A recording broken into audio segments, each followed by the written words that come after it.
So what's your name? My name is Lauren. Lauren Mosher. Oh. Lauren Faith Mosher. Lauren Faith Mosher. Ooh, there's some faith in there. Like Did you grow up Christian? How'd you know? I think it was a little bit of the faith part, but yeah, I liked it. Really? Yeah. Crazy. Crazy how that works. Crazy.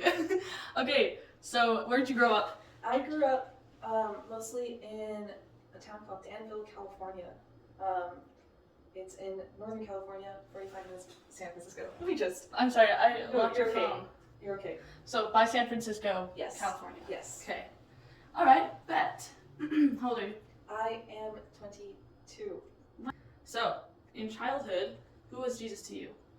In childhood, I think Jesus was, this is gonna sound weird, so I hope I can explain it correctly. He's kind of like a fairy tale character almost. Yeah. Like a book character. Yeah. They would read it to, like, people would read it to me, and I'd go to church, and they'd talk about how cool he was. He sounded like the hero of a story my parents would read to me at night. Okay, yeah. So he was just a kind of a fairy tale protagonist. Oh, okay. What story of Jesus Christ in the scriptures brings you closest to him? There's so many stories. I think one story that stuck out to me was the woman caught in adultery. That one's like, you can't go wrong with that story. Yeah. I just think it's a really good example of him being like everything that, all the names that people call him, all the titles they give him, in that moment where he's mostly silent, he portrays them all perfectly. Yeah. Like savior, defender, shepherd, Yeah. Teacher, brother. He teaches the Pharisees that they need to shut their mouths and not judge someone just because they think that they're better than them. Yeah. Because everyone sins. And then he doesn't just excuse the woman immediately and be like, well, you know what I mean, like, whatever. Yeah. But he's like, where are they? Where are the people that hurt you, are accusing you? And she's like, I don't see them. And he's like, and I don't condemn you for what you did either. So you're whole now.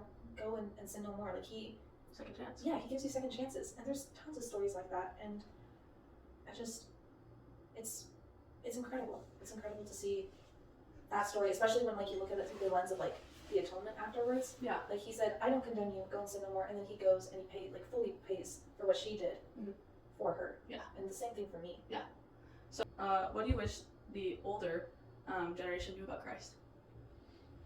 I think that I would really have liked them to know how loving he was. The older generation is very loving in a lot of ways. Yeah. But I feel like he has a very unconditional love, right? Yeah. And I feel like we as humans, we don't mean to, but we make love very conditional. Yeah. We just do. Yeah. And so a lot of the things that we say are stuff that Jesus would never say. Even if we think that we are being the best that we can be. Some of the stuff, even then, Jesus would have never said. Yeah.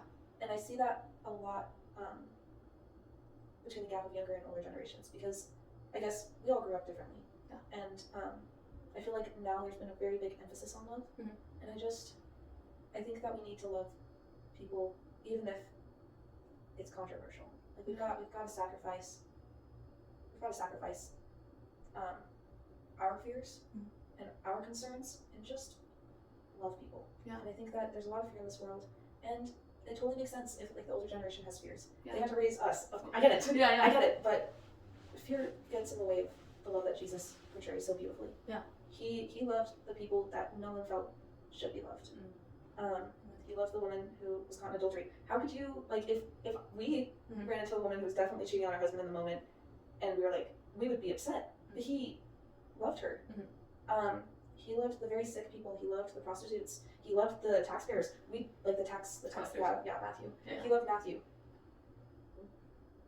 Well, why aren't we loving our Matthews? Yeah. Like, why aren't we loving our women caught in adultery? Yeah. I think that we need to be better at that. All of us. Yeah. Really, like the older generation. I think that would be wonderful, and that's hard to understand. Totally.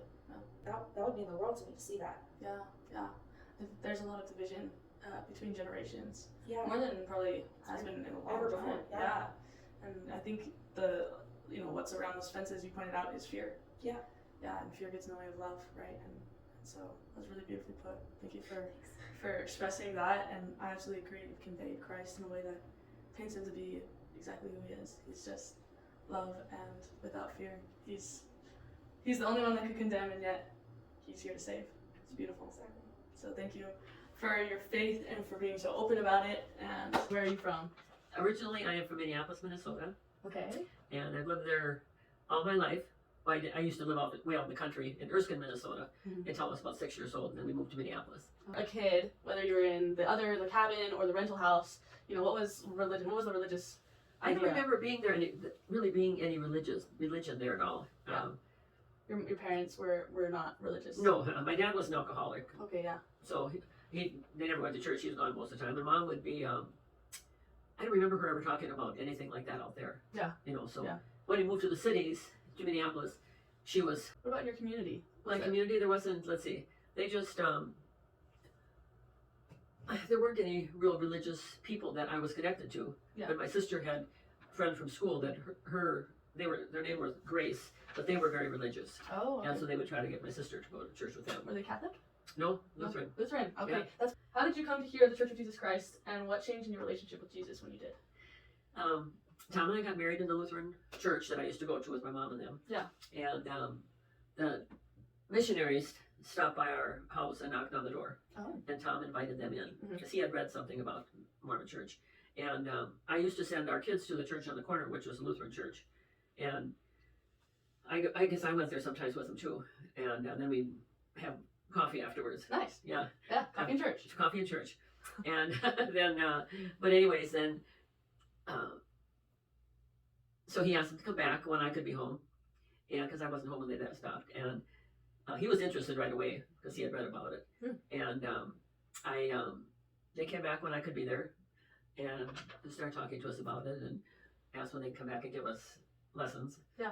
And I remember talking about tithing and Joseph Smith, we talked about that. But mostly they used to like to come and make popcorn and play games with our kids. Oh, nice. Nice, yeah. So we never did go through all the lessons. Really? No. So when they asked you to be baptized, you're just like popcorn and games? Yeah, Sure. popcorn and games. Yeah. Actually, Tom said that he was laying on the, or maybe I'm getting it confused. Anyways, that he knew he would never join unless I could join. Oh. So he was laying on the couch and knew that. And I, after taking a few lessons, our missionaries decided, well, they were going to be transferred. And so on our way, they were going to have us over for a steak dinner at this house that they were sitting. And so on the way there, I told them I would get baptized because I didn't want to have to go through any more missionaries. Okay, how did raising a family affect your relationship with God? Oh my gosh.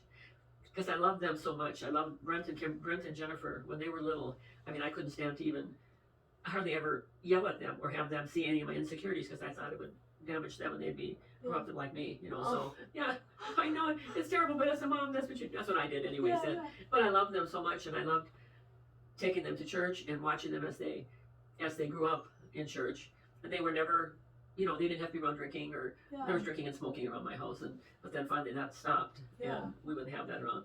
And wow, yeah, I mean, Tom and I talk about this every single day. Every day we talk about how lucky we are and how blessed we are and how our life changed after we joined the church. Yeah.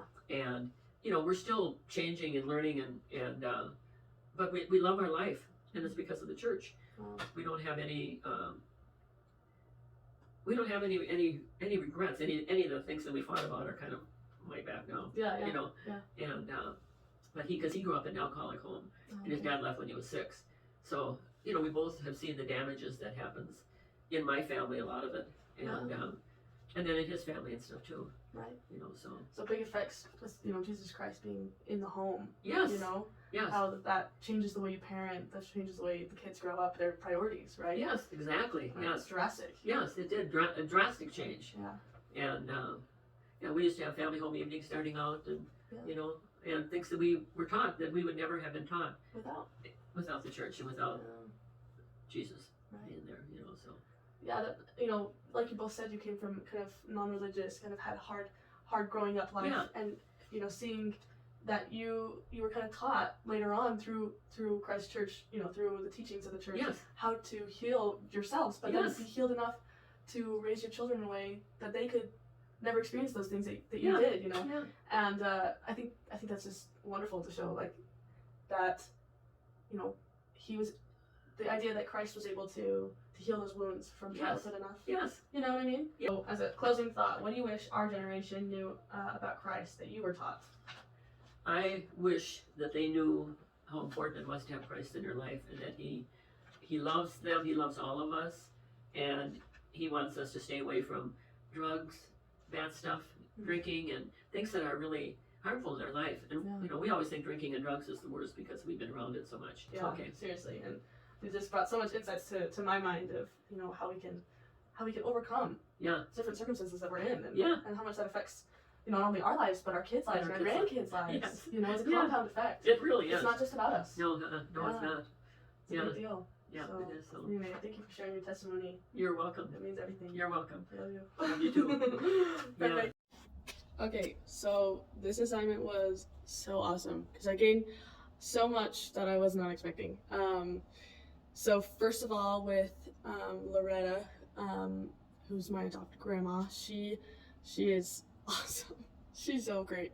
A big takeaway from hers was just how much Christ can heal us from different hard circumstances that we grow up in. She grew up, just like we talked about there, in kind of a hard home with some substance issues, and so she talked a lot about that in her interview, and how much through the principles that Christ teaches in his church, how much that had healed her and enabled her to be such an amazing mother to her two kids, and how her two kids are so successful and able to have close relationships with Jesus Christ, including so far 2 of her grandkids going on missions and her son going on mission. So it truly shows like that compound effect of how our choices and how our testimonies of Jesus Christ not only affect us, but our future generations. Those, you know, for generations, you know,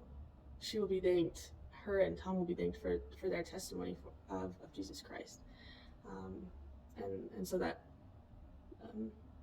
their children and grandchildren in the future can enjoy those blessings of the gospel, and have that relationship with Jesus Christ. Especially because they didn't come from a really religious home, and so it was their way to know who Christ was.